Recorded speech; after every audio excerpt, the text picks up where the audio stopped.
এখন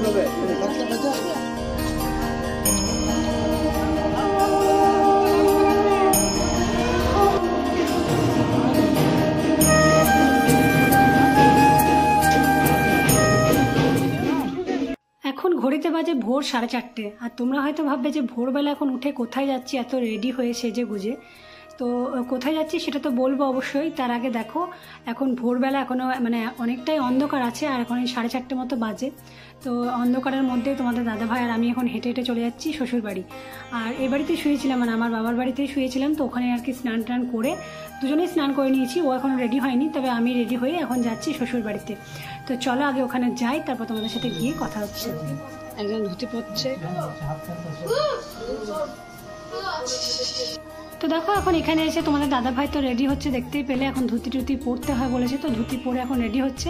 আর ওদিকে মিষ্টুও উঠে গেছে, ও অনেকক্ষণই উঠেছে, প্রায় 3টে সাড়ে 3টের সময় উঠেছে, মানে আমার শাশুড়ি উঠেছে। তো আমার শাশুড়ির সাথে ও উঠে গেছে ভোরবেলা।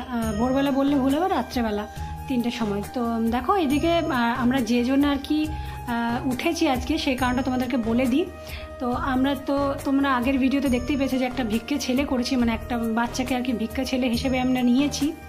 তো তারই আজকে মুখ দেখবো আমরা, আমি আর তোমাদের দাদাভাই। তো সেই জন্যই আর কি ভোর ভোর উঠে গেছি।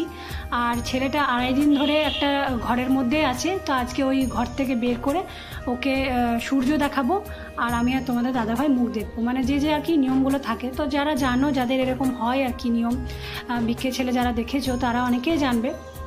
তো দেখো এখন ওদের বাড়িতে চলে এসেছি। ওদের বাড়িতে আসার আগে তো তোমরা দেখতে পেলে যে থালা ভর্তি করে ফল টল সব কিছু আমার শাশুড়ি মা রেডি করে দিয়েছিল। ওই জন্যই আর কি সকাল সকাল উঠেছিল, যে জানে যে আমরা ভোরবেলা গিয়ে মুখ দেখবো। আর এটা নিয়ম আছে যে সূর্য ওঠার আগে গিয়েই মুখ দেখতে হয়। তো ওই জন্য থালার মধ্যে সব কিছু নিয়ে এসে ওকে আর কি ভিক্ষা দিলাম, ওকে ভিক্ষা দিতে হয়, ভিক্ষা দিয়ে তারপর ওর মুখ দেখতে হয়। তো তোমাদের দাদা ভাই আমি দুজন মিলেই মুখ দেখলাম আর ভিক্ষা দিলাম। আর এখন দেখো ওকে একটা গিফট দিচ্ছি, মানে ওকে মুখ দেখার আগে, মানে মুখ দেখার সময় একটু কিছু দিতে হবে। তো সেই জন্য ওর জন্য একটা আংটি নিয়েছিলাম, তো সেই আংটিটা ওকে পরিয়েও দিলাম। তো ওইদিকে মুখ দেখা তো কমপ্লিট হয়ে গেল। তারপরে দেখো ওকে নিয়ে এখন বাইরে মানে বের করতে হবে, যেহেতু ও 2 দিন ধরে একটা রুমের মধ্যে আছে। তো ওকে আজকে বাইরে বের করে তারপর সূর্য দেখাতে হবে। তারপরে ওকে সূর্য দেখাতে হবে যেহেতু, তাই একদম সোজা দেখো ওপরে নিয়ে চলে এসেছি। আর ওকে মানে রুমের ভেতর থেকে আর কি বের করার নিয়ম হচ্ছে কোলে করে। তো আমি তো নিতে পারবো না, ওই জন্য তোমাদের দাদাভাইকে নিতে বললাম। আর তোমাদের দাদাভাই দেখো কোলে করে উপরে নিয়ে এলো। তারপর আর কি ক্যামেরাম্যানও এসেছিলো দেখলাম ভোরবেলাতে, মানে ওদের বাড়ির থেকে আর কি বলেছিল যে একটু ভিডিও করে দিতে, একটু ফটো তুলে দিতে। তো তার জন্য দেখলাম যে ভোরবেলা ক্যামেরাম্যান এসেছিলো, তাই ওরা একটু এদিক ওদিক করে ভালোভাবে ফটো তুলে নিল। মানে আমরা যখন মুখ দেখছিলাম সেই মুহূর্তগুলোকে আর কি একটা ভিডিও করে নিল, ফটো তুলে নিল। সব কিছু করার পর এখন দেখো ওকে নিয়ে যাব আমরা আমাদের বাড়ি, মানে আমার শ্বশুর বাড়িতে। তো তার জন্য তোমাদের দাদাভাই এখন ওকে বের করছে কোলে করে, মানে বাইরে আর কি কোলে করেই বের করতে হয় এরকম নিয়ম।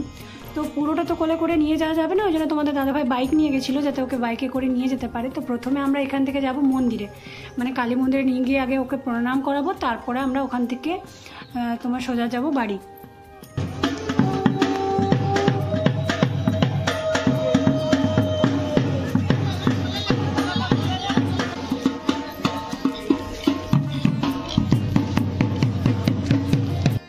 বাড়ির থেকে সোজা বের করে দেখো নিয়ে চলে এসেছি এখন শিব মন্দিরে। আর শিব মন্দিরে এসে আগে ওকে নাকি শিব পুজো করতে হয়, মানে আমাদের এখানে যে ব্রাহ্মণ জেঠু আছে সেই জেঠু বললো যে ওই শিব পুজো না করলে মুখে কিছু দিতে পাবে না, কোনো খাবার খেতে পাবে না। আর এখন ওকে বাড়িতে নিয়ে গিয়ে আমি চিড়ে দই এসব আর কি খাওয়াতে হয়, তো সেগুলো খাওয়াবো। তো ওই জন্য দেখো শিব পুজোটা আগে করে নিতে বললো, তাহলে কি যে কোনো খাবার খেতে পারবে। তো প্রথমে তো শিব পুজো করে নিল, তারপর এখন দেখো কালী মন্দিরে যাচ্ছি, মায়ের মন্দিরে একটু প্রণাম করব, তারপর ওকে বাড়িতে নিয়ে যাব।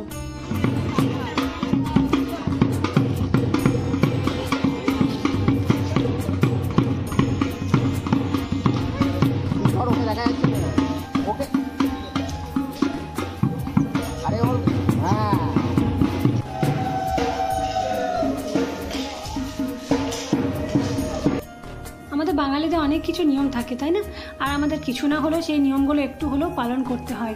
তাই সকালবেলা উঠে আর কি দেরি না করে ছটপট করে যেগুলো নিয়ম কারণ আছে সেগুলো করে ছেলেকে নিয়ে এখন সোজা যাচ্ছি বাড়ি। ওদিকে তো দেখতেই পেলে তোমরা যে কালী মন্দিরেও প্রণাম করা হয়ে গেল, আর ওকে তো একদম কোলে করে নিয়ে যাওয়া যাবে না পুরোটা। তো তার জন্য তোমাদের দাদাভাই কিন্তু বাইকে করে নিয়ে এলো, মানে যেহেতু ও একটু বড় হয়ে গেছে তো ওকে কোলে করে নিয়ে যাওয়া মানে অতটা সম্ভব নয়। তবু তোমাদের দাদাভাই যতটুকু পেরেছে ওকে কোলে নিয়ে, মানে যেটা আর কি নিয়ম আছে সেটা নিয়ম রক্ষাটাও করেছে। তো এখন দেখো আমাদের বাড়িতে চলে এসছে। বাড়িতে আসার পরে অনেকটা ভিডিও আছে, মানে যেগুলো তোমাদের সাথে আমি একে একে সব শেয়ার করব, তবে আজকের মতো এটুকুই, এর থেকে বেশি আর শেয়ার করলাম না আজকের ভিডিওতে। তো দেখা হচ্ছে কালকের এই পার্ট 2 নিয়ে, তো তোমরা একদম দেখতে ভুলো না। আজকের মতো এখানেই টাটা।